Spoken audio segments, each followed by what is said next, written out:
listen. Hey, Martin, what's wrong? I've had enough of this. Every change I've suggested is knocked down. It's impossible to change anything around here. And maybe your suggestions are no good? That's nonsense. You know why it happens. Everybody knows. It's because people resist change. Resist, resist, resist, resist. You are wrong. I don't resist change, and neither does the average Joe. Everyone is pushed for major changes in his or her life. Many young people leave their homes, choose to get married, prefer children, and show me somebody who resists the change of a promotion at work. Can you really fool yourself that you don't resist change? I resist only the changes that I have a good reason to resist. The others I accept. Baloney! Try me. Okay, I'm game. Making a change is like climbing a mountain. Here's one. Climb it.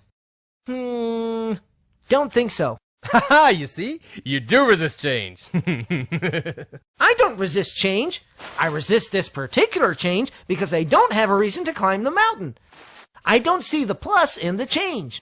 Well, what's a good reason for you? A higher salary, better health, or an improved relationship. Okay, I'll take care of your excuse. There's a pot of gold waiting for you up there. Is that good enough? Now will you climb? Nope. Point proven! You most certainly resist change. Of course I resist this change, and with good reason. See for yourself. Too much effort, too much time, too high a risk. It's perfectly logical. The minus of the change outweighs the plus of the change. Another excuse. Fine, I'll reduce the required efforts and the risk. Now are you willing to climb? I don't think so. Aha! I knew it! Excuse after excuse. You remove one, another one pops up. The end result is still the same.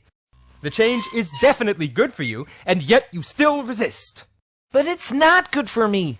I don't want the change because I'm comfortable in my current situation. Another excuse. Not at all. You look at it too narrowly. No wonder people reject your suggestions. What? I looked at both the plus and the minus sides of making the change. Yes, but you've ignored the pluses of not changing. I like my profession. I like the city I'm in. I like my style of living. I like my mermaid. But she cannot climb the mountain with me. You've just proved my point. Maybe you justified it logically, but at the end of the day, people will always resist change. They can simply declare that they have a mermaid, and there goes any chance of causing a change out the window. I'm not looking for excuses, but unlike you, I'm not in love with your suggested change. I'm more objective. Oh, so you're Mr. Objectivity, huh? The guy who only looks at the plus side of staying the same? Aren't there minuses as well? I guess there are. Think of situations that if things stay as they are, alligators will bite your ass off. Your firm may go bankrupt, or your spouse may ask for a divorce. Of all the nerve! Or your health will decline drastically. Aren't you fighting alligators? Constantly! Sometimes I feel that the people I try to convince are so busy fighting off the alligators that they should be climbing the mountain even if there is no pot of gold waiting at the top. Still, everybody resists change, including you. Not at all. Show me how the pot is large enough for me, and the teeth of my alligator are sharp enough, and my effort and my risk to change is not as big, and that I don't have to give up on a beautiful mermaid, then, I assure you, I will climb the mountain. That's what I do, and it doesn't work. Really? Have you ever tried to present all four sides of your suggestion?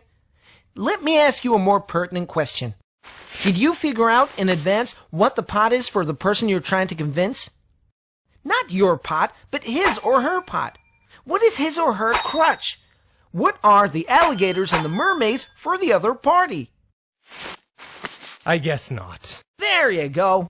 Also, when you concentrate on one aspect and the other person concentrates on another, you are bound to miscommunicate. looking at all four factors and doing it from the other party's perspective sounds like a lot of preparation. Are you sure it'll pay off? Not if you believe that people are programmed to resist change, or any change. I guess I'll never know unless I give it a try. I'll let you know how it went. But Paul, I see how it might work for convincing an individual, but it won't work when trying to introduce a full-scale organizational change, with the collaboration of so many people is needed. Yes, it will, as long as you recognize that for different individuals, each of the four elements might be vastly different. A lot more work, but who said that changing an organization is easy? Ellie Goldratt, the person who wrote The Goal, shares his experience on how to change a whole organization in his new book, Isn't It Obvious?